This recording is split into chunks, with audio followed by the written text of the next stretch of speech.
Hello everyone, my name is Ryan with Astrology by Ryan, and I'm an experienced astrologer and coach dedicated to helping clients uncover the deeper patterns and cosmic connections in their careers, loves, and life paths. On this channel, we explore astrology as a tool for personal growth, spiritual insight, and practical understanding, always with an eye toward inclusivity and the broad spectrum of human experiences. Whether you're here to learn about the moon's phases, explore planetary transits, or dive into the rich symbolism of the zodiac, this space is where we bridge the celestial with the everyday. In today's video, I want to offer my reflections on Dr. Michael J. Morris's insights regarding queer sexualities in ancient astrology, extending their work into how we, as modern practitioners, can read the stars in more affirming ways, especially when it comes to diverse gender expressions, sexual orientations, and non-monogamous relationship structures. By the end of this video, you'll have a better understanding of how ancient astrological texts, despite often reflecting restrictive moral attitudes, can still guide us toward a practice that honors the full range of human identities and desires. Let's dive in.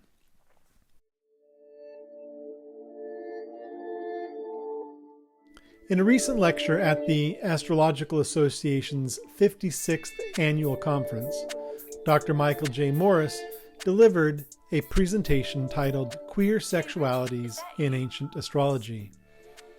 That has reinvigorated conversations around the intersection of astrology, gender, and sexuality. A link to this presentation is in the description below. Morris's insightful recovery of ancient delineations for same-sex relations, gender variance, and queer practices highlights a rich, though often problematic, heritage with the classical tradition. Their work calls on us not only to examine how these ancient sources depicted sexual deviations from normative Roman gender roles, but also to reconsider how we as modern practitioners might interpret and expand upon these ancient texts to serve more inclusive purposes. This conversation resonates with my own earlier work in which I have delineated house topics for horary astrology that reflect the realities of non-monogamous and polyamorous relationships. Just as Morris's excavation shows how same-sex and gender-diverse desires were woven into the warp and weft of ancient astrological practice, my investigations into contemporary relationship configurations challenge the assumption that astrology's core principles must remain tied to a single model of romance or partnership. Through the combined lens of these studies, we begin to see a path forward, one that honors the complexity of human desire and identity without turning to judgments of perversion or unnaturalness. The period in which Hellenistic astrology took shape, roughly the last centuries BCE through the early centuries CE, was one of intense cultural exchange in the Eastern Mediterranean under Roman rule. In these societies, sexual behavior was governed less by categories of orientation than by power dynamics and social stratification. Free-born Roman men could engage in relations with both men and women, provided they maintained the dominant penetrative role. To be penetrated, particularly by another man, was considered a loss of masculine status. Such gender and sexual codes were not about identity in the modern sense, they were about preserving a hierarchy of dominance and submission. The ancient astrological texts we have inherited from this era by authors like Dorotheus of Sidon, Claudius Ptolemy, Vettius Valens, Julius Firmicus Maternus, and Rhetorius of Egypt encode these cultural anxieties into the craft. Planets, signs, and even chart quadrants were labeled as masculine or feminine, and the configuration of these gendered elements in a birth chart often formed the basis for moralizing judgments about the native's sexual and gendered behavior. Venus under corrupt conditions, for instance, placed with malefics in difficult houses or badly dignified, often signaled activities the authors condemned: desiring male youths, adopting passive roles with other men, or women actively desiring and sexually engaging with other women. From our vantage point today, the condemnatory tone of these passages is often uncomfortable and at odds with contemporary values. Same-sex attraction, gender fluidity, and roles that deviate from patriarchal norms were depicted as unnatural and base. Ancient astrologers viewed these conditions as failures to align with what they presumed was a divinely ordained cosmic order, one in which gender binaries and strictly defined sexual roles were enforced by the stars themselves. Yet the persistent presence of these delineations within astrological texts reveals something else.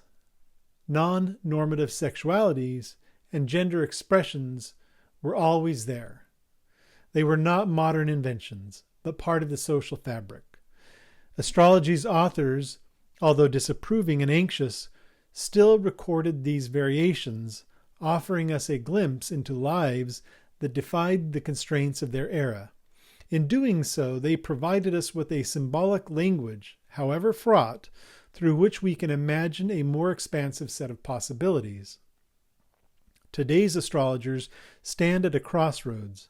On one hand, we have a technical edifice, the Hellenistic tradition, that rests on a logic of binary gender assignments and hierarchical social structures. On the other, we have increasing awareness that the harm that rigid binaries and oppressive judgments have caused, and the commitment to practicing astrology in a way that honors diversity, autonomy, and liberation. Morris's presentation has reminded us that the so-called malefic conditions associated with queer sexualities need not be read as intrinsically negative. Instead, we can view these challenging planetary configurations as indicators of deviation from oppressive cultural norms. What was malefic for an ancient author might simply be different or non-conforming to us, and in our current context, difference and nonconformity can be sources of strength, authenticity, and community. Similarly, my own work in delineating house topics for horary questions involving non-monogamy, polyamory, and other relationship structures not predicated on one-to-one heterosexual marriage opens the door to a more inclusive astrology. Much as we are rethinking sexual orientation in charts, we can also rethink how we identify and prioritize relationship partners. A chart may show multiple significators, each reflecting different partners' roles, needs, and boundaries. Such an approach not only accommodates but honors the complexity of relational lives that break free from the monogamous mold. To engage ethically with the ancient texts, we must maintain a critical historical consciousness. We can learn from Ptolemy, Valens, and their successors without adopting their moral judgments. The structure they give us, planetary dignities, sect, solar phases, and more, remains valuable, but we are free, even obligated, to recode what these structures mean, to release them from the prejudice and bias that were integral to a distant imperial order. This is how astrology evolves. As Morris suggests, understanding the context of ancient delineations can help us see how fate, social conditions, and personal agency are interwoven. If we recognize that the difficult conditions of Venus, for example, can describe lives at odds with the dominant gender and sexual order, we can interpret those conditions not as doom, but as potential for forging new and liberatory paths. From my own horary work, this approach means acknowledging that a single chart can hold space for multiple relationships of various configurations without assuming that certain bonds are more legitimate than others. We can use the flexible logic of astrology, its capacity to signify endless nuances through degrees, aspects, dignities, and lots, to reflect and affirm polyamorous, non-monogamous, and otherwise marginalized relational forms. Morris's scholarship and my ongoing efforts to delineate more inclusive relationship frameworks in horary practice are part of a growing movement within astrology, one that values historical knowledge but refuses to be constrained by it.